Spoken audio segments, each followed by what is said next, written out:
ED की कार्रवाई को लेकर खुद सचिन पायलट कई बार सवाल उठाते रहे और अब जब राजस्थान में ईडी की एंट्री हो गई, टाइमिंग को लेकर सवाल उठ रहे हैं और सबके मन में सवाल है।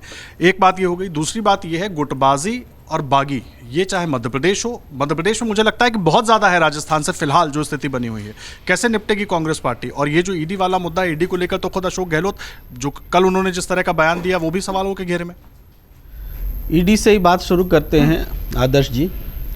ईडी का एक्शन होता है, एंट्री होती है राजस्थान के चुनाव में, और ईडी आती है तो सरकार के खिलाफ जिस तरीके से विपक्ष को, बीजेपी को उतरना चाहिए, ईडी नहीं उतरती। बीजेपी प्रेस कॉन्फ्रेंस के अलावा सड़क पर नहीं उतरती, इसके बजाय उल्टा होता है।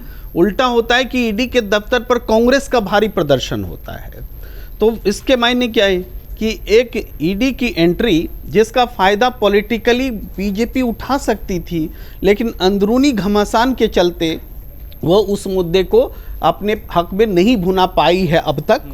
और कांग्रेस जो कि टुकड़ों में बटी, कम से कम वर्टिकली 2 हिस्सों में बटी हुई दिख रही थी, उसके पास उसने एक अपॉर्चुनिटी के रूप में इसको लिया। सचिन पायलट खुल करके वैभव गहलोत के लिए बोलते नजर आए, अशोक गहलोत के लिए बोलते नजर आए, डोटासरा के लिए बोलते नजर आए।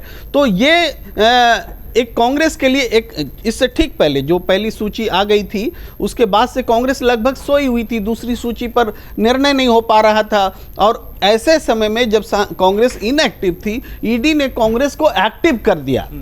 ये इस हिसाब से देखें तो ईडी के आगमन ने कांग्रेस को फायदा पहुंचाया है और बीजेपी उसका फायदा उठाने में नाकाम रही है। अब है कि वो मुद्दा जिसको लेकर के सचिन पायलट पेपर लीक का मुद्दा उठा रहे थे और जांच की मांग कर रहे थे, तो सचिन पायलट ने अपनी पोजीशन को बहुत साफ सुथरे ढंग से रखा है कि हमने तो पेपर लीक मामले में सरकार से कानून भी बनवा लिया और जांच की मांग कर रहे हैं। भ्रष्टाचार सामने आना चाहिए, जो भ्रष्ट है उसको सजा मिलनी चाहिए। लेकिन ठीक चुनाव के समय में 4 हफ्ते पहले, वो 12 साल तक पहले के मामले में आप इतने दिनों तक इंतजार करते, 4 हफ्ते इंतजार नहीं कर सकते। ये सवाल उठा करके ईडी के पॉलिटिकल इस्तेमाल को उन्होंने मुद्दा बना दिया है। अगर आप ये वीडियो YouTube पर देख रहे हैं तो हमारे चैनल को सब्सक्राइब करें और बेल आइकन को दबाना ना भूलें। अगर आप Facebook पर ये वीडियो देख रहे हैं तो हमारे पेज को लाइक करें।